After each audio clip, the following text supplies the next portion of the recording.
Welcome to Revoicing the Future, a Women of NAMM podcast, presented by AKG. Just as one revoices a chord, Revoicing the Future creates a completely new perspective on the invaluable notes that make up the whole. It will uplift women's voices in the music products industry, which have earned their time to be the root of the chord. Once a month, you can catch productive and valuable conversations with women working in manufacturing, retail, the nonprofit sector, music education, touring, and overall women who inspire us. Together, we can help shape the future of our industry, one interval at a time.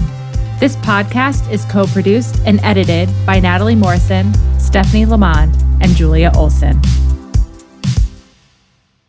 What's up, everyone? Welcome back to Revoicing the Future. I'm your host, Natalie Morrison. Thank you for tuning in as always. Happy October, happy fall. I can't believe we're in the last quarter of the year. This year has completely flown by, but it is just myself this month. Stephanie sends her love. With scheduling conflicts, we couldn't make this work, but she is here in spirit, and all of us will be back together next month for a really exciting episode that we're going to be doing in person outside of the NAMM show, which is really exciting. So stay tuned for that. But yeah, it's NAMM season. I hope you're all registering and booking your hotels and preparing and planning. I know we are on our side, and we have some exciting things cooked up. I know Women of NAMM is working hard on some exciting things for the show this year. We just are excited. It's the most wonderful week of the year. So I'm starting the hype train for that early. I hope you're staying in tune and in touch with the deep dives that are coming up. You're listening to the episodes. You're following Women of NAMM on social media.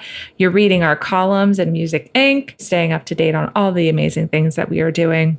And I just want to personally give a shout out to all the women who are about to embark on the Women of NAMM Leadership Summit, because it's October and that's when it happens. So I hope you go in with an open mind, open heart, and just really soak in this moment. It's going to be a transformative experience for you. It was for me. It was for our guest today. And I thought she would be the perfect person to usher you all into this month and this experience if you are listening and attending later this month. So with that said, I'm thrilled and honored and excited to introduce Jenna Day. She is the business owner alongside her husband, Jason, of Day Violins in the Fairfax County, Virginia area of Chantilly. And she is a business owner. She is an arts advocate. She has a background in social work, and we really go raw and vulnerable. And I'm so excited for you all to hear her story and the love and passion that she puts into every aspect of her life, her job, her family, and ultimately paying it forward, because that's what truly matters the most to her. If you want advice, want to call Jenna or anything, she is all ears. So just know that you have a person in your corner if you need any advice whatsoever. So sit back, relax, enjoy, and I will see you all next month.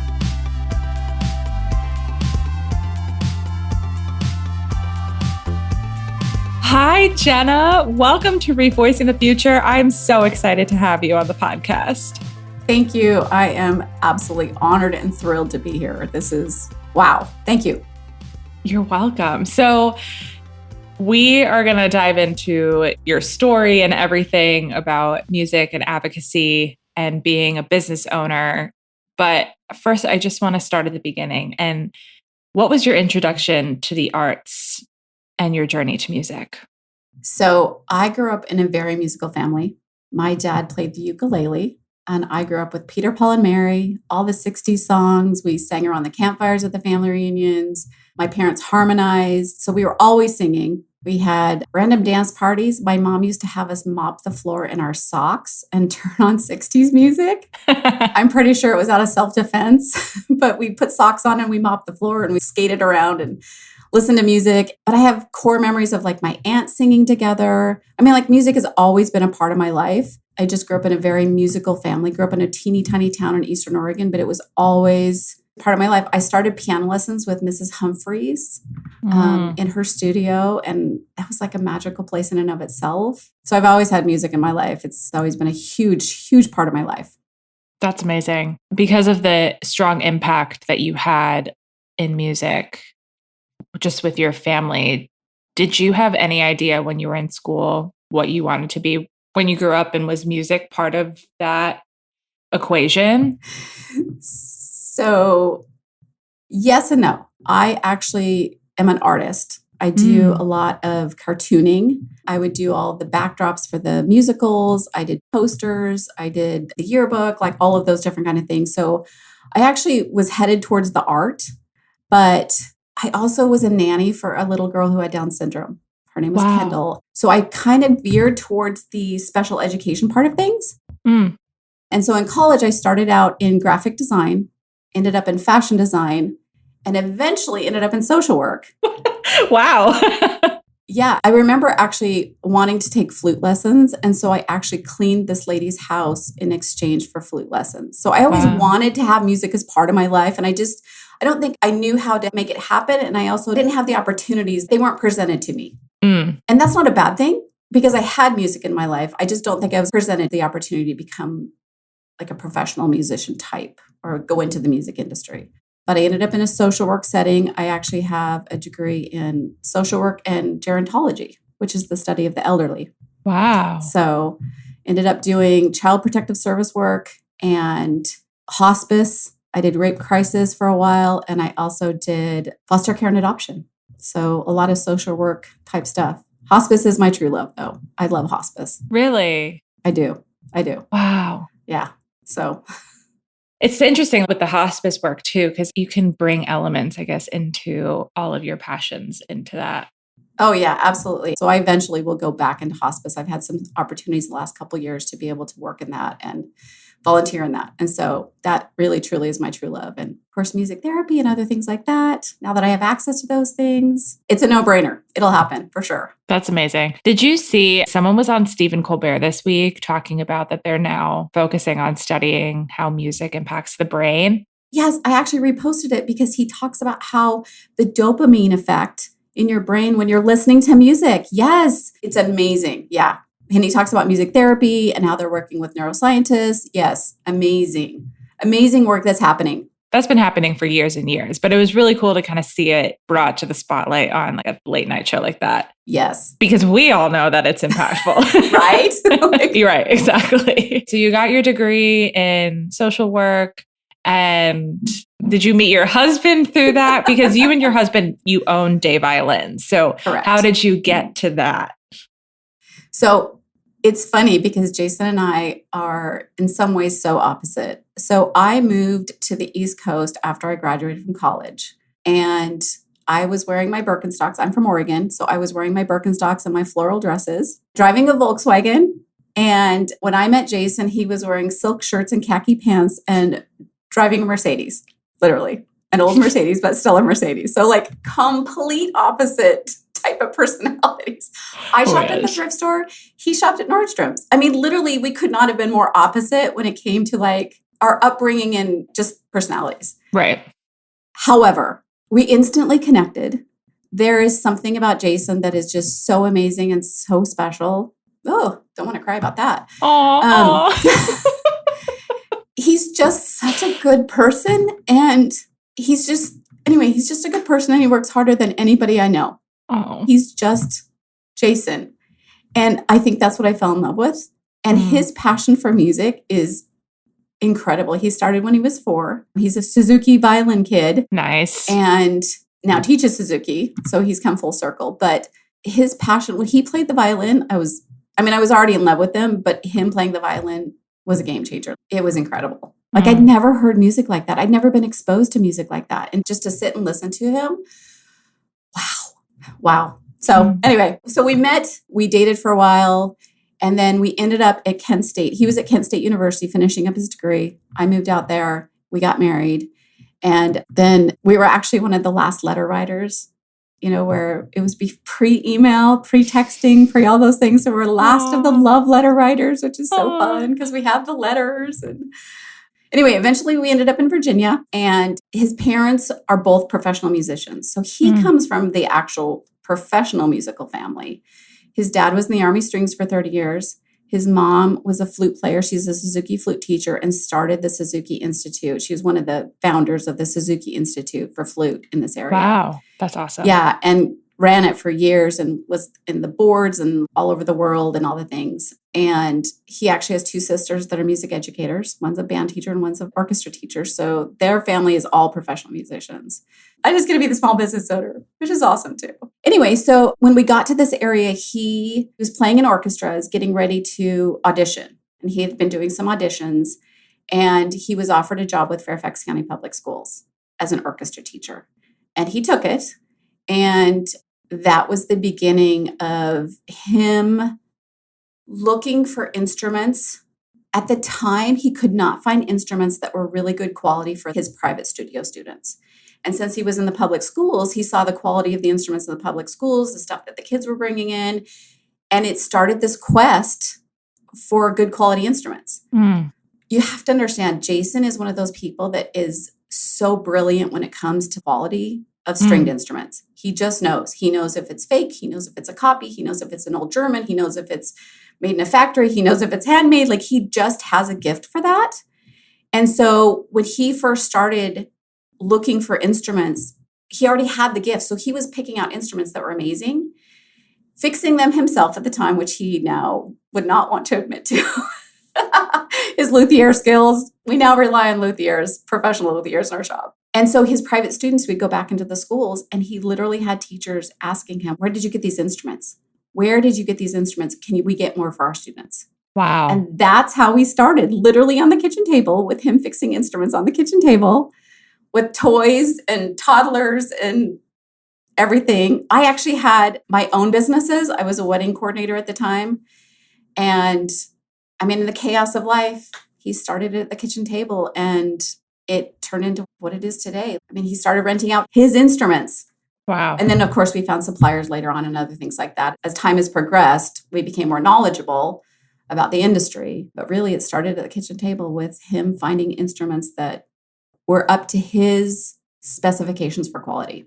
That's incredible. And just that tenacity and drive to be like, there's this skill. I think I could provide this as a service to the people in the area. Was that a him decision of let's start this in the kitchen table? Or were you like, yeah, let's start this? How did you weave your own passions and what you were doing into the business? So once again, we were in the throes of 4 children, small children. I had my wedding business that I was doing. I was also actually doing some daycare. And I remember I was nursing one of the babies, and he came in and he said, hey, so I'm thinking about this name, like Day Violins. What do you think about that name? And I'm like, postpartum, nursing a baby, in the throes of like young motherhood. And I said, sounds great to me. Cool. That's so funny. I distinctly remember that conversation, though. That's what's so funny, is that I distinctly remember the inception of, what do you think about Day Violins? Sounds good to me. So at that point, I had committed my entire life to Day Violins, knowing it, not knowing it at the time, but like literally just said, I commit my entire life to Day Violins now that you've actually officially named your journey that you've started on. I think the bigger and deeper thing is that when we were first married, we were given a lot of mentorship and help. There was a lot of people that kind of took us under their wings and just showed us love and compassion and helped Jason in some ways. And when we started Day Violins, we promised ourselves that we would always pay it forward because of the kindness of other people. And we keep that promise. We do our very best to stay involved in the community and to be very community minded. Our motto, it's on our website and everything, and we say it all the time. Our motto is talent is universal, opportunity is not. And we are here to provide the opportunity to those people that may not see the opportunity, know of the opportunity, or have access to the opportunity. We are the ones that are going to provide the opportunity for those people. And because I am a social worker, that was easy. Easy. It was absolutely easy. As a former child protective service worker who saw horrific things, as a rape crisis counselor who saw horrific things, and as a hospice worker who heard the regrets of dying people, there's always going to be somebody better off than you and always going to be somebody worse off than you. And if you can touch one person's life with an act of kindness, and in our case, it's an instrument, a lesson, an advocacy event, or whatever it may be, if we can pay it forward somehow, then our whole entire life is worth living. Oh, I So, love that. so I was committed when I said yes. I don't care what you call it. Let's just do this together. Let's go on this journey together. So it could have been called anything. And I would have jumped in both feet, ready to go, because my husband is so passionate and amazing with what he does. And for me to be able to complement that is exactly what makes us who we are. It's exactly what makes Day Violins I love that. the kind That's of so company that we beautiful. are. And So, and truly, like, because I know thanks. you outside of the confines of the screen, like it's very true. Like you hold that so true to everything that you Aw. put out into the world. It's really beautiful. I love that story. Well, thank you. I have to tell you that, like, one of the things that people, I think, sometimes get caught up in or burned out with, or whatever the case may be, is that sometimes we feel like if we aren't fitting inside of our little screen that you and I are looking at each other in, that we aren't worth it. We aren't good enough. We aren't able to do whatever we're going to do. And I'm a social worker and my husband's a performer, and we started a business. We don't know anything about business. Like, we knew nothing about business. Like, I was doing 1040 EZs, and then we all of a sudden had to do all these other crazy things. We had to do inventory, we had to do taxes, we had to do, you know what I mean? But we were in it together, and we decided, look, this is worth it. These people are worth it. These students are worth it. The parents, the community, everything is worth it. Let's just do it, and let's see where it goes. A true life partnership. It's really interesting too, because we work in an industry that is full of these family businesses and these small stories and the history that goes into just people coming together, and all for the same reason that music is important, and gifting that and paying that forward to somebody else because it had some sort of impact on your life. And so it's just really beautiful to hear everyone's unique story because it is so different from person to person. Absolutely. And it builds into that fabric of the tapestry that we're all creating. So sometimes when we're trying to sew our tapestry and we mess up and we have to pick it out again, and you see the back of it and it's all messy in the back. But when you step back and you see the masterpiece that we are creating together, you know, it's clearly not finished because we're still doing the work, but to step back and see the Day Violins and the other little small shops, and then the manufacturers that have been so kind to us, and the wholesalers, all these different people that are involved, our Natalie, as we call it, all of those different people that bring it together and make it exactly what we want to do, which has changed the world with music. And once again, talent is universal, opportunity is not, and we provide that opportunity with music. So as a small business owner, especially going from building the business out of your home to now a brick and mortar, that is in and of itself a very daunting change. How was that transition for you? And do you have any advice to give other small businesses that are looking to take that next step in their journey? Oh, so our transition to brick and mortar was a little bit unexpected, but we made it happen. Jason was still an orchestra teacher, full-time orchestra teacher. We had 4 small children. I actually asked my dad to come out and help me write a business plan. Okay, now, clearly we'd already started the business. Clearly we're clear in the business. So any of you who haven't written a business plan, don't feel bad, because it was almost 8 years before I actually wrote my business plan Nice. or even started my business plan. So once again, put it into perspective, give yourself a little bit of grace. It was 8 years for us before I think we even knew what a business plan was. Does that make sense? Like, we were just so caught up in just trying to do what we were doing. Anyway, so I asked my dad to help me. And so Jason was still teaching full time and teaching private lessons. So it was me and my dad, 4 small children, I think 1 folding table and a chair and an IKEA shelf. And that's how we went brick and mortar. We moved everything from our house, the basement, the storage unit, moved it all into the space that we're still in. And that's how we started. And we just did what we could do. One of the things that my parents really instilled in me was a work ethic. And I know Jason's parents did too. And I think that when you truly believe in something, when you know that something is worth fighting for, you're going to do it. And you're going to make sure that it happens. And you're going to fall down and you're going to scrape your knees and you're going to get back up again. So it's not easy. Once again, we were not business owners at the time. We were a former social worker and a former professional musician, but we had the passion and the vision and the desire. So any advice, I would say use every resource that you have available. Oh my gosh, when we joined NAM, I had no idea how much NAM was going to help us.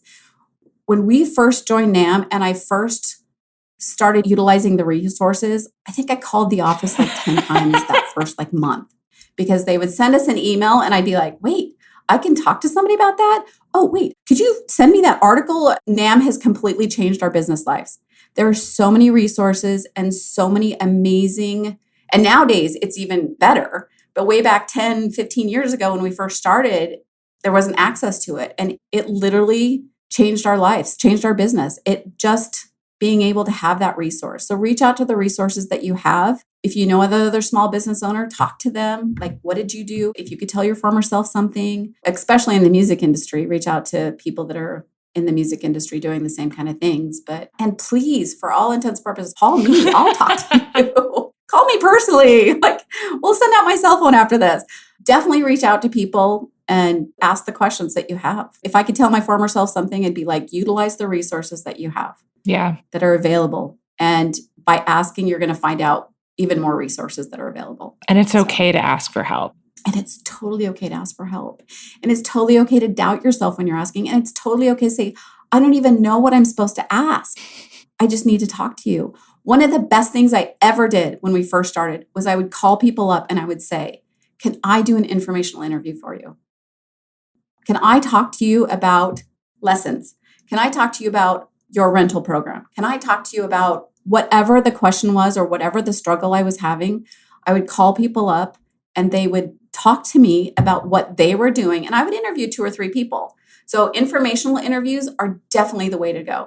There's no pressure. There's nothing. You're just asking, what do you do? How do you do it? So I'm a huge proponent of informational interviews. I actually have my employees do informational interviews with people that are doing their same job.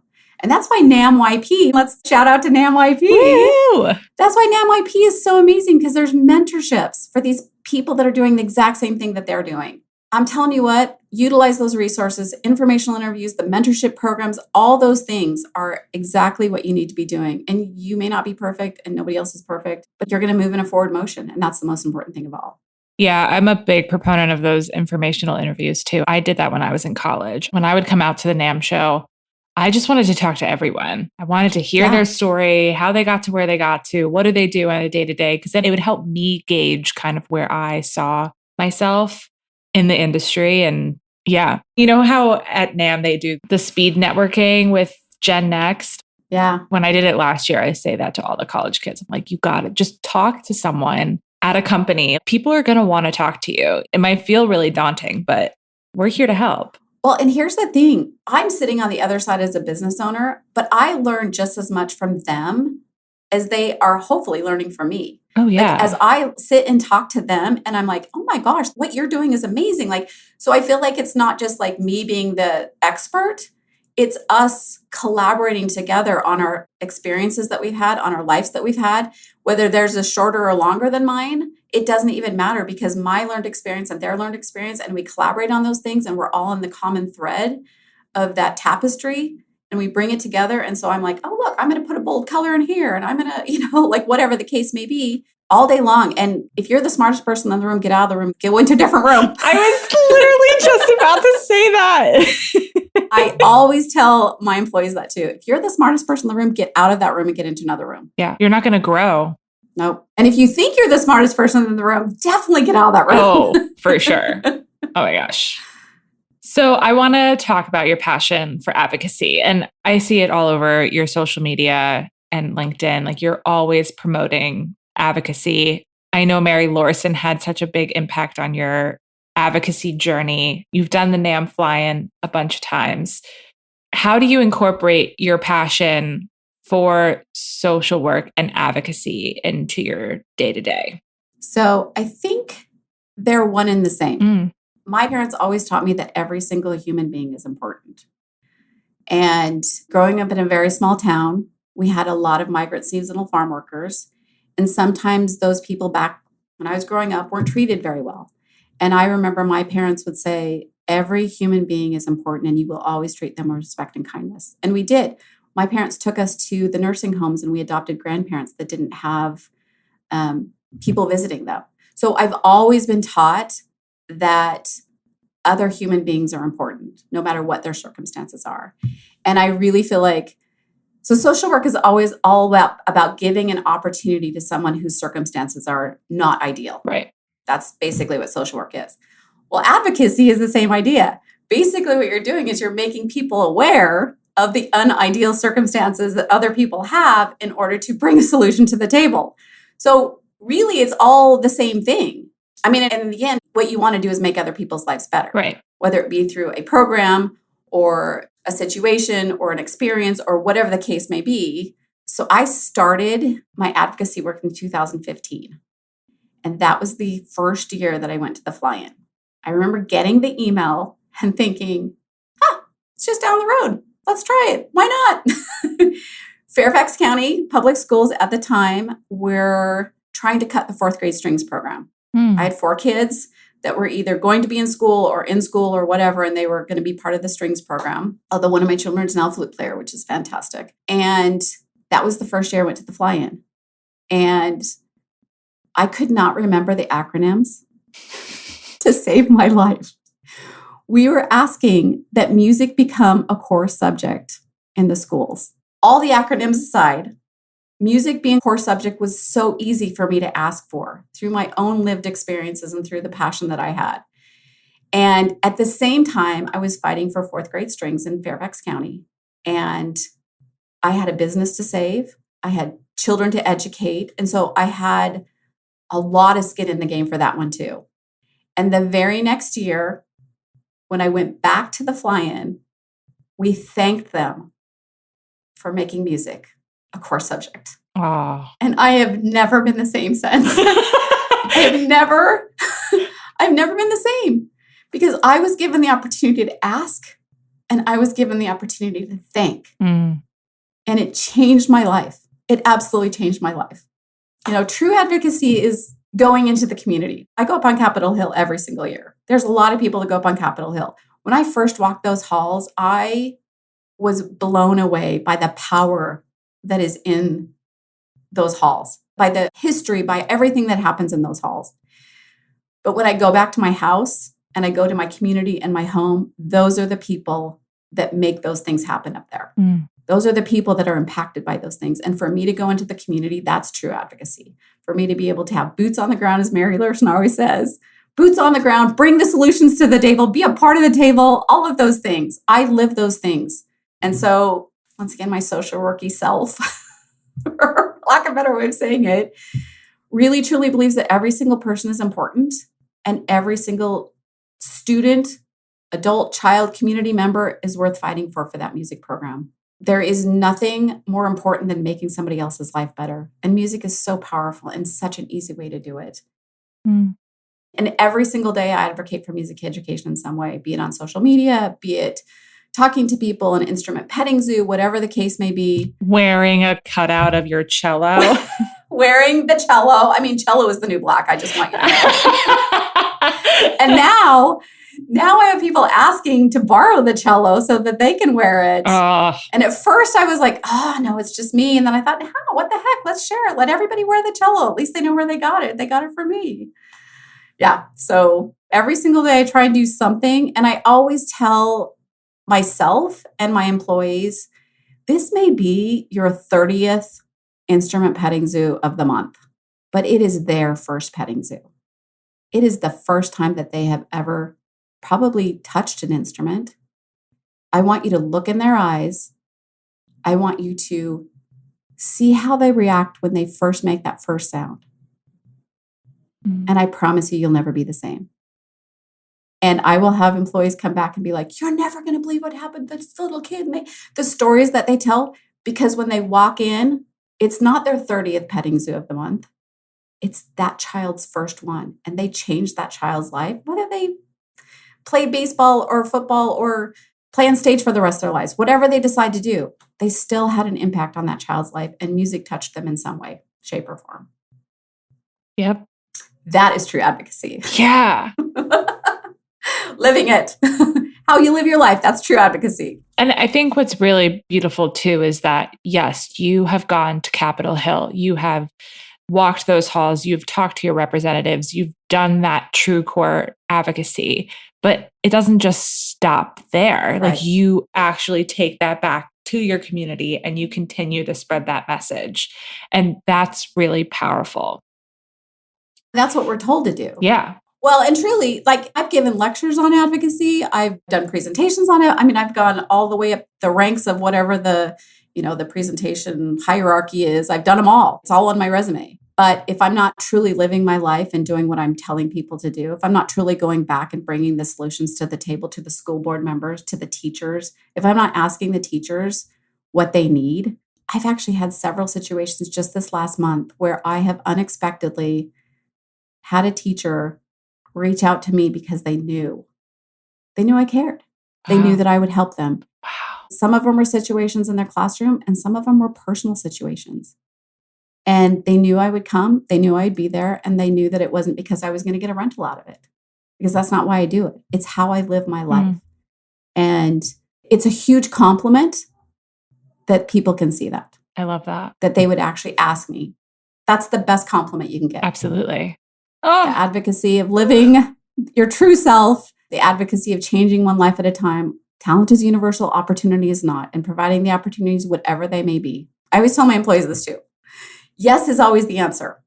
I don't know what yes looks like. We'll figure out yes. But yes is always the answer when somebody asks.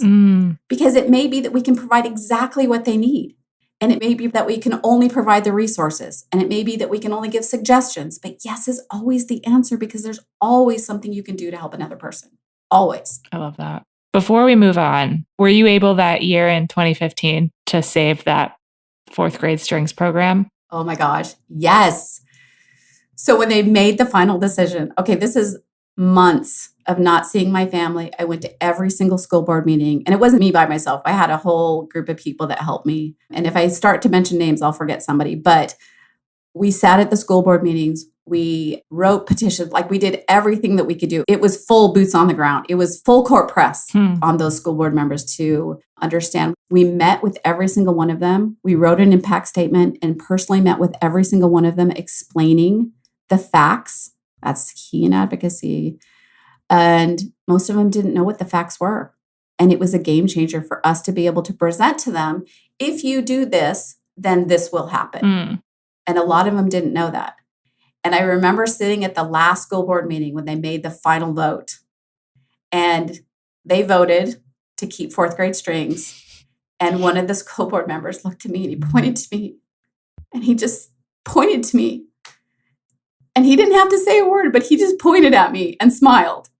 And it spoke volumes. And then, of course, afterwards, people were like, coming up and stuff like that. But that one school board member that looked at me and just pointed and smiled was everything that I needed to see and hear and do. And fourth grade string is alive and well in Fairfax County still. I want you to know that because of that, I learned so much from that experience. And I would encourage people to get involved. You don't have to have a crisis to get involved in advocacy. You do not have to have a crisis. You can prepare yourself. You can educate yourself. You can educate other people so that they are ready, or that you can prevent the crisis or you can prevent the whatever situation that might happen. So yes, they're alive and well. Our area actually is thriving with strings programs. And at the same time, there's programs that are being cut just down the road from us too. So we get emails and phone calls all the time from desperate teachers and other people asking us what to do. And we do our best. Yeah. So sometimes it just takes one person to move the needle. Just one. One person with the right information. Correct.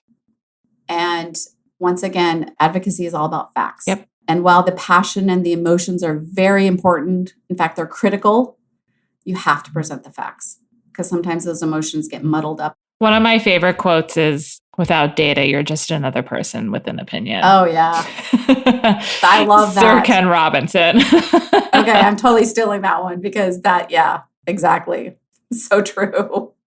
And I'm a passionate person. I speak with my hands. I'm loud. I'm boisterous. I'm an in-your-face kind of person. I'm dramatic. I'm all those things. And so I know all about passion. But when it comes to the advocacy part of things, when it comes to saving programs, when it comes to the boots on the ground, all of those different kind of things, the first thing I always ask is, what are the facts? Tell me what the facts are. I tell my kids all the time, my side, your side, and the truth.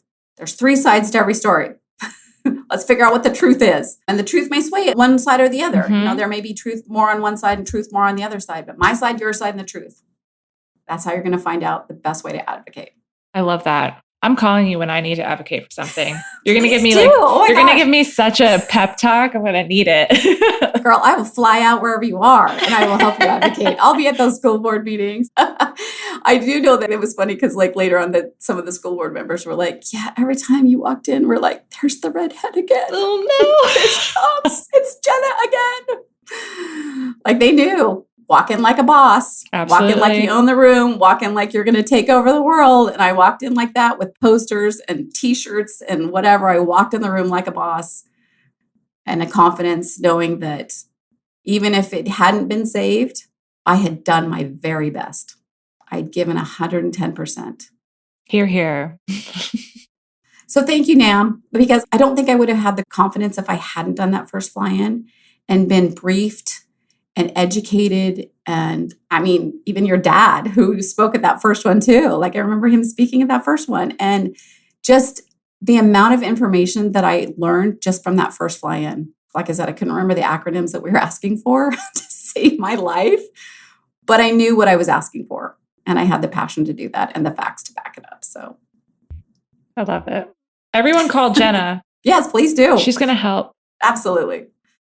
So since this is the October episode, October marks the month of the Women of NAM Leadership Summit. And I know that you participated in it last year. So as the next class of women embark on this journey, you've shared that it was transformational for you. So I would love to hear more about your experience without giving too much away, because I know that it's a very sacred experience for others. But what was that experience like and how was it transformational for you? So I will be very raw and very honest. Do it. Safe space. I almost did not attend the Women of NAM Summit last year. Really? I almost canceled. Yes. Wow. We were dealing with a situation at our shop, and I had lost 21 employees in 17 months due to the actions of a former employee. We were dealing with toxic company culture that had been fostered by lies, deception, betrayal. A person that we trusted tried to take everything away from us. Wow. And I almost didn't go. I was doubting myself. The summit was supposed to be something where I learned about leadership and myself and bring it back to my workplace, all of these things that they had encouraged us to do and the applications that we'd written, all these other things. And I was shook to the core. And I was doubting myself. I'm not good enough. Why would they want me there? My company's in shambles, so to speak. That was my perception at the time. It was the best thing that could have ever happened to our company is to lose those people. How could anybody want me in this situation? What am I going to learn? How can I ever recover? All of those doubts amplified by 100%. Oh my gosh. Because of what I had just gone through. This is almost to the week before. Wow. I'm just going to cancel. I'll tell them, I'll pay them, whatever it takes. I don't know if I can do this. And I remember my husband looked at me and he said, that's not the Jenna that I know. And I was like, you're right. Walk into the room like a boss. You've got this. And you've got this.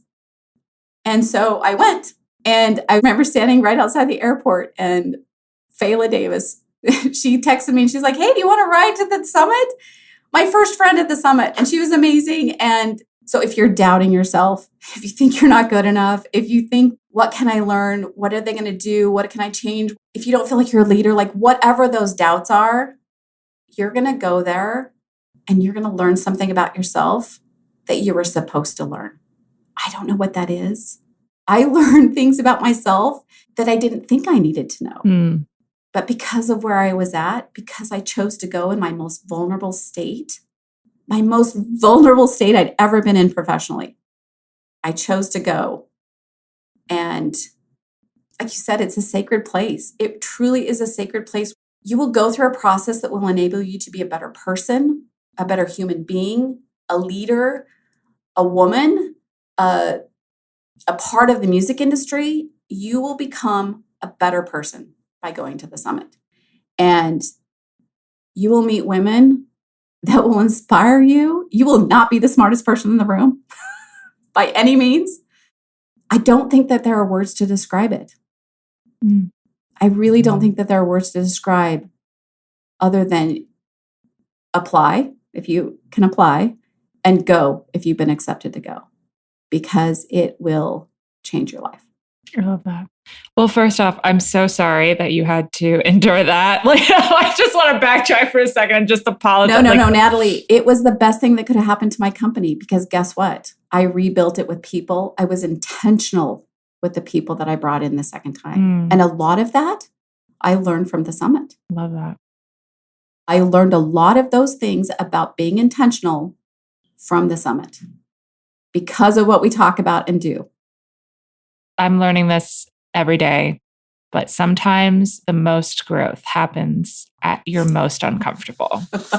Oh, and I was uncomfortable. I was in tears every single day. So was I. When I did the summit, we had in our class, it was me, Kristen Mazarek, and Aaron Kessler all sitting in the corner. Oh, I love Aaron. And we called ourselves, we were the crying corner, because every 5 minutes, someone was breaking down in tears. Oh, yeah. Sometimes those raw moments are the best moments to find who your people are. Yeah. Find who you are and find out how you can help other people. Mm. And I think that's the most important thing about the summit, is that you find out how you personally can help other people. Exactly. In the music industry and wherever and in life. You have to go in with an open heart and an open mind in order to fully take in that experience, because like I went in exactly like that and I came out a completely different person because of it. Well, and I think because I am such a strong personality, for lack of a better way of saying it, I'm very confident. I have a very strong personality. And I think I would have not had the same experience if I hadn't been in the depths of doubt and confusion and who am I really and where do I want to go professionally and where do I want to take my business professionally and what is actually my purpose. I think that I would have thought that I was the smartest person in the room. And so I am very grateful that I chose to go at my most vulnerable point in my life professionally, because I think that I got more out of it. I dug deeper than I'd ever dug before. I talked about things I probably would have never talked about. I cried like you did. I mean, and I've made friends that, oh my gosh, I've made friends that I will cherish forever. Yep. Forever. Forever. Those people that's out with me, I will cherish them forever.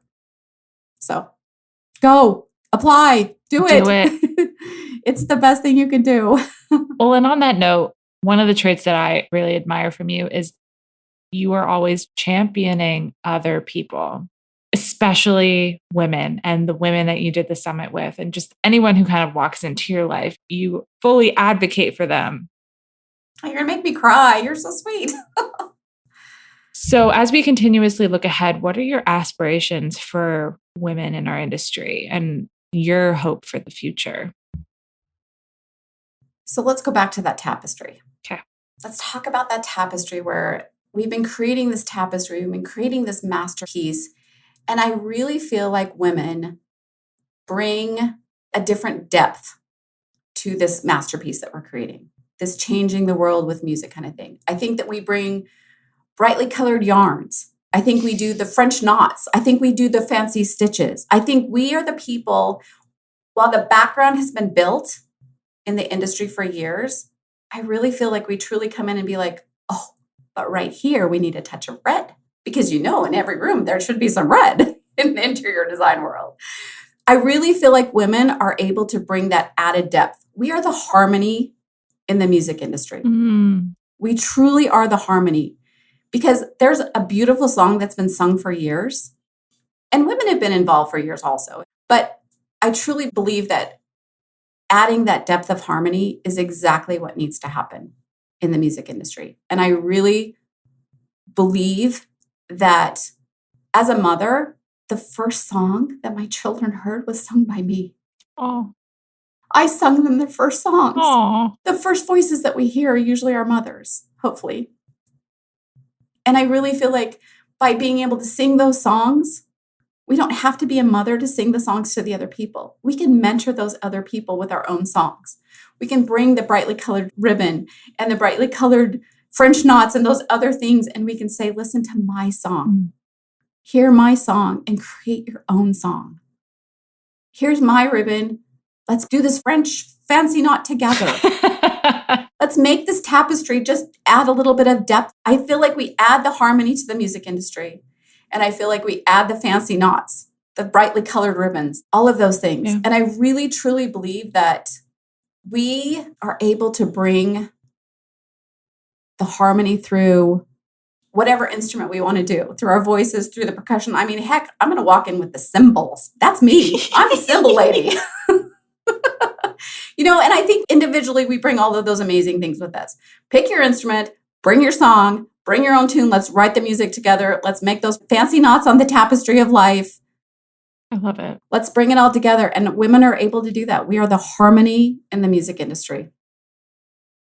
I don't even want to add to that. That was just so beautifully stated. I love that. Just looking at it from the perspective of a tapestry. I mean, look, that's how we came up with the title of this podcast, right? Like when you revoice a chord, you're just moving the bass note so that the other notes in that chord can have a voice. So similar metaphors, same message. I love it. It's great.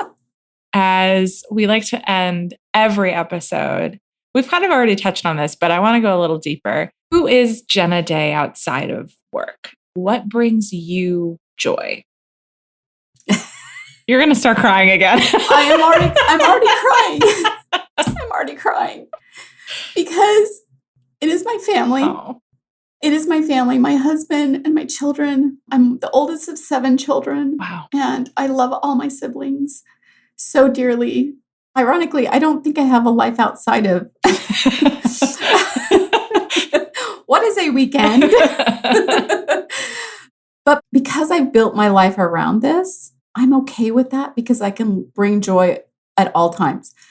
Who Jenna is truly is somebody who wants to create opportunities to make the world a better place. And I've tried my best. You are doing that. Well, and many times I've succeeded and many times I've failed. But like we talked about with the tapestry, pick it out, start over again, and do it right the next time, or try it again until you get the right colors, or until you get the right stitch, or until you get that perfect pitch, until you get the perfect instrument to bring into that symphony, until you get that perfect word for the song, the perfect note. I love spending time with my family. I'm very creative. I 110% believe in therapy, but my therapy is throwing parties and decorating my house for holidays and sharing my talents with other people and living my authentic self. I truly believe that if I could be anything I could ever be in my whole entire life, I want to be a spy. And I don't know why. I know, right? But I've always wanted to be a spy. And I don't know why. But anyway, that's a whole nother podcast in and of itself. Wait, I love this. I really love this. That's awesome.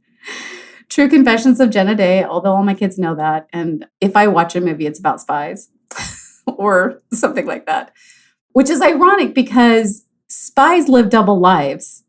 And I do not live a double life. I literally have tried my whole life to live authentically, to bless other people's lives. Like I said, my family is my everything, and they bring me purpose and joy. And part of that family also includes my Natalie. The people that I have met over the years have added to that tapestry in ways that I never thought possible. I am grateful for the mentors, all those informational interviews that I've done where people just were willing to give me their advice, their suggestions, their experiences. So anyway, outside of work, I think I would be the same person. I really think I would be the exact same person because I'm able to balance my life and my joys and my passions in a way that creates who I really truly am. And I think if you were to take away work, it would take away a part of me. So here I am, my authentic self, showing up 100% like a boss, walking through the door. I love it. Jenna, I can't thank you enough for being here and being your raw, authentic, true self in this conversation. I think it's going to resonate with so many people to hear your story and understand the depth that you bring to everything that you do. So thank you for being so raw and vulnerable with us today. It just totally made my day. So thank you for everything that you do for the music industry, for products, for advocacy, for music education. It's just amazing. You're great. Well, thank you. And I am honored to be on this. Like, what an honor to be able to thank publicly the people who have helped me. I love that. Like I said, I would forget names if I started naming names, but let's just say Natalie, because I truly believe that it is an honor to be able to publicly thank people for what they've done for me and my husband and my business. So, and I'm super glad I got to meet you too. I mean, 3 years ago, we didn't know each other. And hashtag amazing. Hashtag Natalie, hashtag Women of Nam, all those things. Thank you. I love it. Thank you, Jenna. Oh, thank you. Thank you. And everybody needs to know that they can reach out to me. My cell phone number, LinkedIn, Facebook, whatever the case may be. If you are struggling, if you are doubting yourself, if you have a question, if you need an informational interview, reach out. Reach out and contact me. Love it. Call her, beep her. You know how to reach her. Have a good day, everybody. Thanks for listening to this episode of Revoicing the Future. You can subscribe to the podcast on all major streaming platforms or visit our website. Be sure to follow us on social media to stay up to date on all things Women of NAM. This episode was co-produced and edited by Natalie Morrison, Stephanie Lamond, and Julia Olsen. Together, we can help shape the future of our industry, one interval at a time. See you next time.